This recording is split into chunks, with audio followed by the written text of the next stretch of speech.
Good morning সবাইকে from Cherrapunji. কালকে রাতে আমি পুরো সিটি ট্যুর করার পর এই হিরাবা হোমস্টেতে স্টে করছি। জায়গাটা ভীষণ সুন্দর। এই যে এখানে আমার রুম, এদের এখনো কাজ চলছে। আর সব থেকে ভালো হচ্ছে এটা হোমস্টে। সেকেন্ড হচ্ছে বেশ খালি ছিল, যার জন্য 1500 টাকার জায়গায় 1300 টাকা নিল। পরিষ্কার রুম, যেহেতু দেখছেন ওপরে এখনো কাজ চলছে, তাই এটা একদম নতুন। দেখবেন যাতে ড্রাইভারে থাকার জায়গা হয়, না হলে কিন্তু সমস্যা। তখন ড্রাইভারকে আলাদা আলাদা থাকতে হবে, তাকে আবার পে করতে, মানে আপনাদেরই পে করতে হবে। সো ইটস বেটার যেমন এখানে এখানে ড্রাইভারটা থাকে।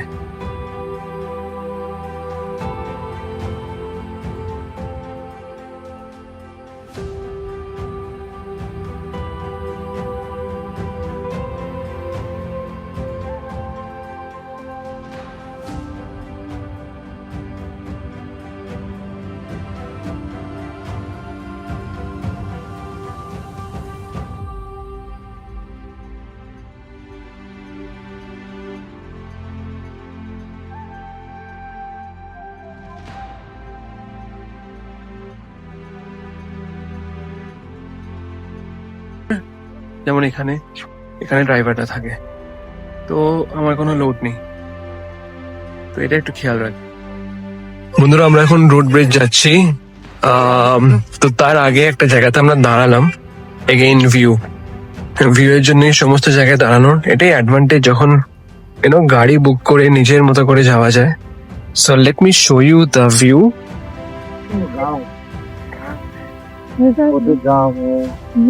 এই দূর দূরান্তে ওটা হচ্ছে কিন্তু বাংলাদেশ, ওটা পুরোটাই বাংলাদেশ। এন্ড এখান থেকে পুরোটাই দেখা যায়।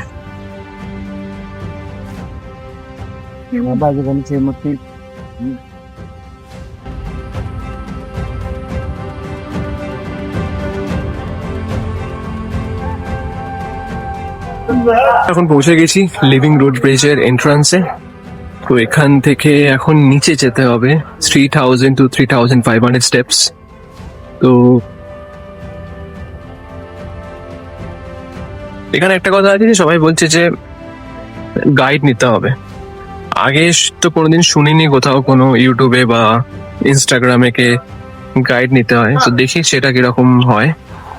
এনিওয়েজ, তো এখন যাবো নিচে, তারপরে আপডেট দেব। এই আমার জার্নি শুরু হচ্ছে।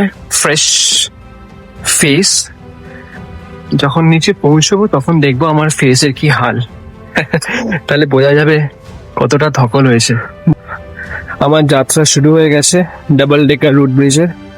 এখন যে সিঁড়িগুলো আছে খুবই মোজাইক করা, খুবই নর্মাল মনে হচ্ছে। এবং এটা একটা মনে হচ্ছে লাইক ভিলেজ। এখানে সমস্ত কিছু দেখুন, দোকান আছে, ওই সাইডে অনেক বাড়িও আছে। এই মুহূর্তে তো সবকিছু ঠিক আছে, অর্গানাইজড। এই দুদিন ধরে যেরকম ভাবে ঘুরেছি, যেখানে আসা যাওয়াটা খুবই টাফ, রাস্তা একটা জায়গায় খুঁজে পাচ্ছিলাম না, সেই সব ঝামেলা নেই। রাস্তা এখনো অব্দি ভালো, পরে কি হবে জানি না। আর একটা লাঠি নিয়েছি 20 টাকা দিয়ে রেন্ট করে। এখন তো লাঠি হয়তো লাগবে না, বা যাই না, যদি কখনো সাপোর্ট সিস্টেম হিসেবে কাজে লাগে। সবাই নেয় তো আমিও নিলাম। লাস্ট 20 মিনিট ধরে হাঁটছি, এই আমার দশা মুখের। সিঁড়িগুলো না খুবই লাইক ছোট ছোট, আর বর্ষা জাস্ট গেছে, তো শ্যাওলা প্রচন্ড। তো সাবধানে নামতে হয়, না হলে বিপদ। আর এখনো জানি না কতটা যেতে হবে, আমি তো কাউন্ট তো করিনি। সবাই বলে 3 থেকে 3500 সিঁড়ি আছে, তবে এখনই ক্লান্ত হয়ে গেছি। এখনো তো নিচে পৌঁছোইনি, নিচে পৌঁছতে হবে, দেখবো, তারপরে ওপরে আসবো। বন্ধুরা, এখন প্রায় 1 ঘন্টা হেঁটে ফেলেছি। এবার এখনো পৌঁছোইনি যদিও, কিন্তু এখানে একটা ব্রিজ আছে যেটা ক্রস করতে হবে। এটা হচ্ছে লোহার ব্রিজ। তো মনে হচ্ছে খুব চাপের।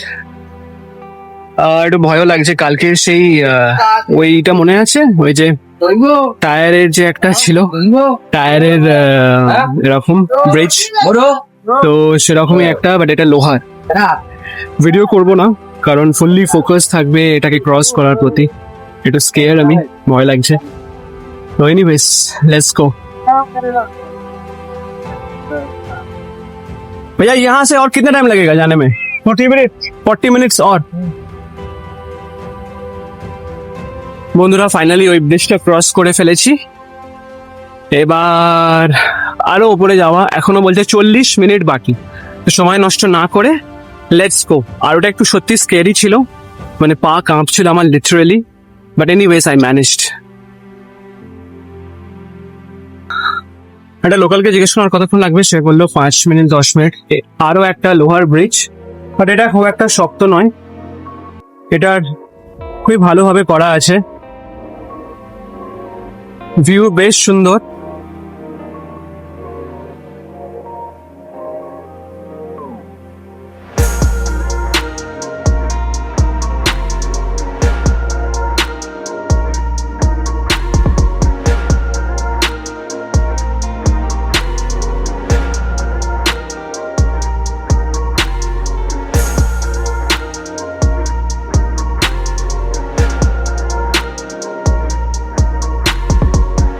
পৌঁছে গেছি ফাইনালি, আরো অনেকটা উঁচুতে আছে।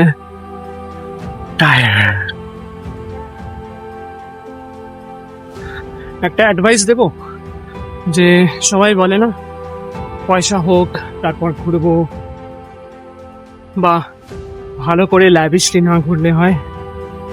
বস অনেক সময় দেরি হয়ে যায়, আমাদের বয়স ক্রমাগত বেড়ে যাচ্ছে। এই যে এইসব জায়গাতে আসতে গেলে যতটা ফিট থাকবেন ততটা ভালো। আর আমরা ইয়াং বয়সী সব থেকে বেশি ফিট থাকি। তো পাহাড় অঞ্চলে এরকম ট্রেকিং বাগেরা এসব করার জন্য বেস্ট হচ্ছে ফিট থাকাকালীন আসা। পয়সা থাকলে এত সুন্দর সুন্দর জায়গা তখন এনজয় করা যাবে না, ওই জন্য অনেক ফিট। আচ্ছা, মনে হচ্ছে যেন পৌঁছে গেছি। এখনো যদি কিছু দেখতে পাইনি, তবে ডাবল ডেকার লিভিং রুমের যে টিকিট যেখানে কাটা হয় সেই জায়গাটা দেখতে পাচ্ছি। আচ্ছা, এখান থেকে আপনারা রেইনবো ফলস যেতে পারেন, এটা 1 ঘন্টা ফ্রম এখান থেকে।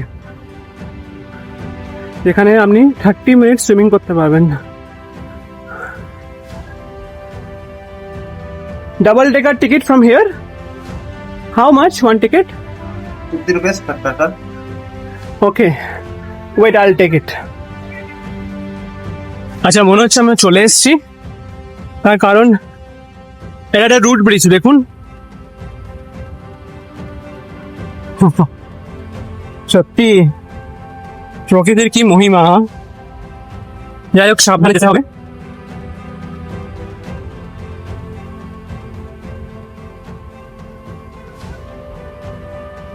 Thank you. Thank you. এখানে কিন্তু তবে দুজন একসাথে যাওয়া যাবে না, তো মানে ভাবাই যায় না যে এরকমও হয়।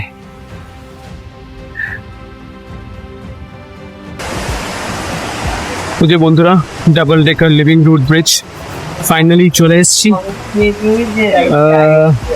এই যে হলো ভিউ, ওটা হচ্ছে রুট ব্রিজ, এটাও একটা রুট ব্রিজ। তো যাবো একটু পরে, আগে একটু দাঁড়িয়ে নিই, রেস্ট নিন, তারপর। বন্ধুরা, এবার আমি ক্রস করব এই ফেমাস রুট ব্রিজ। একটু সাবধানে যেতে হবে।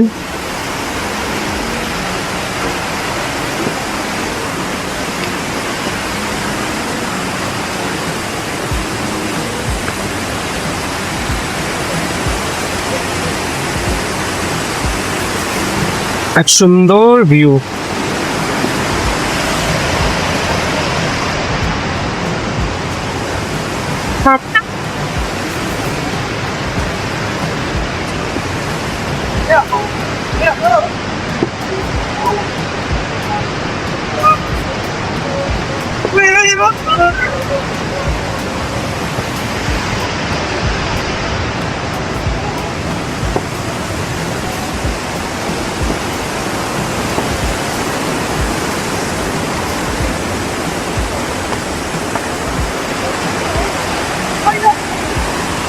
এটা একটা ব্রিজ, তারপরে আবার একটা ব্রিজ।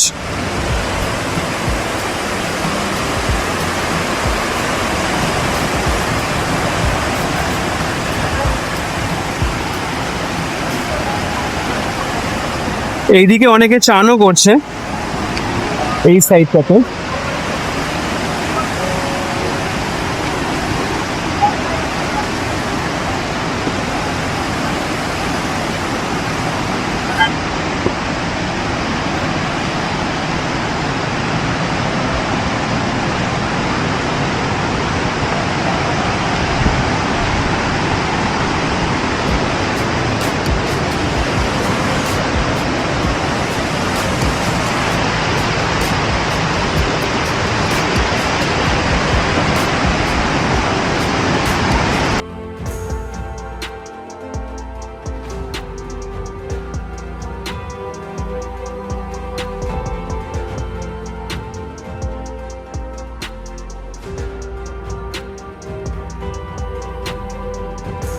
ব্যাস, সবাই এটার জন্য আসে। ফাইনালি আমি দেখে নিলাম, এর এত ভিডিও দেখেছি, এত ফটোস, এত রিলস, সত্যি নাও এখন সত্যি বেটার লাগছে।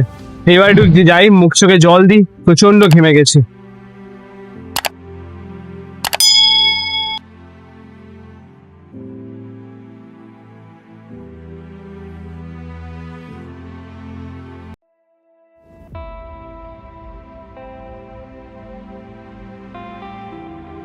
বন্ধুরা একটু চোখ মুখে জল দিলাম, একটু রিফ্রেশিং লাগছে নাও। আর এখানে অনেক ফটো প্লেস আছে যেখানে ফটো তোলা যায়। কিছু কথা এখানে আসার আগে, প্রথমত একদম কটনে জামা কাপড় পরবেন, যতটা হালকা পরা যায়। বেশি কিছু ক্যারি করবেন না সাথে। একটা ছোট ব্যাগ যেখানে হয়তো রেনকোট রাখতে পারেন, প্লাস জলের বোতল ধরুন রাখলেন, যতটা হালকা সম্ভব। আর এই যে রেন্টে যে ইয়েটা পাওয়া যায়, কি বলে এটাকে, এই যে লাঠি, এই লাঠিটা অবশ্যই পাশে রাখবেন, কারণ লাঠি অনেকটা সাপোর্ট করে। আমাকে এখন শিখতে হবে, তো আই থিঙ্ক ফেরার পরই পুরো এক্সপিরিয়েন্সটা শেয়ার করতে পারবো। বাট দিস ইজ মোরালেস আমার এক্সপিরিয়েন্স। আর পারলে ORS রাখবেন, যেটা অনেকটা ভালো। যদি আমি ভুলে গেছি, আমি সবকিছু বানিয়ে এনেছি, দিয়ে সেটা গাড়িতেই রাখা আছে। তো এনিওয়েজ ম্যানেজ হয়ে যাবে। দারুণ জায়গা, প্রত্যেকে আসবেন, চেষ্টা করবেন। আমি জানি অনেকটা টাফ এখানে, কারণ শ্যাওলা আছে, খাড়া সিঁড়ি, but still I would recommend কি এভরিওয়ান শুড ভিজিট হিয়ার। বন্ধুরা এখানে বিন্দাস চান করতে পারবেন, এখানে জায়গা আছে চেঞ্জ করার, প্লাস খাবার জায়গাও আছে। শুধু নিজের সাথে টাওয়েল নিয়ে আসতে হবে, দ্যাটস ইট। তো রিফ্রেশিং ওয়াটার, আমি যদিও পা ডোবাইনি, শুধু মুখ ধুয়েছি, কিন্তু বেশ ভালো লাগলো। এত ধকল করে যে আসবেন, তারপরে যদি একটু চান টান করতে পারেন, দেন সময় সোহাগা, খুবই ভালো।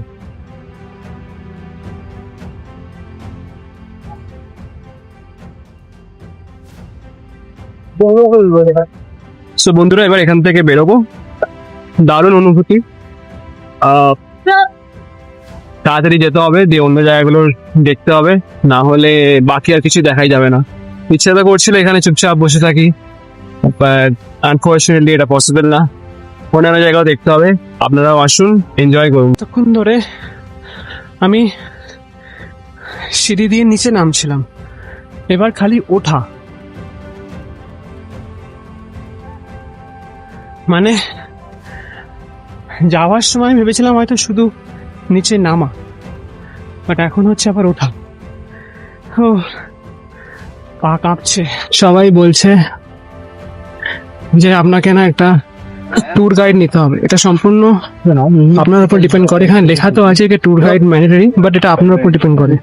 তার কারণ এটা 1000 টাকা করে নিচ্ছে। আমি ওদের বলেছিলাম যে আমি অলরেডি এখানে ঘুরে এসেছি, তো ট্যুর গাইডের কোনো দরকার নেই, আমি ঠিক পৌঁছে যাবো। তো এই বলে আমি একা একা গেছি, কিন্তু অনেককে এরা কিন্তু ঠকাচ্ছে, আর এরা ট্যুর গাইড নিতে বলছে। তো এটা একটু আপনারা বুঝে শুনে নেবেন। ফাইনালি ডাবল ডেকার রুট ব্রিজের যাত্রা শেষ হলো। ফাইনালি আমি কমপ্লিট করতে পারলাম। এটার পরে একটা আলাদাই কনফিডেন্স আসছে। তবে সত্যি বলতে শরীর খুবই ক্লান্ত, কিন্তু মন এখনো জেগে আছে। মেঘালয়ের আরো অনেক রহস্য আছে, কিন্তু সেসব দেখবো পরের এপিসোডে। এটা শেষ নয় বন্ধু, এটা তো কেবল শুরু।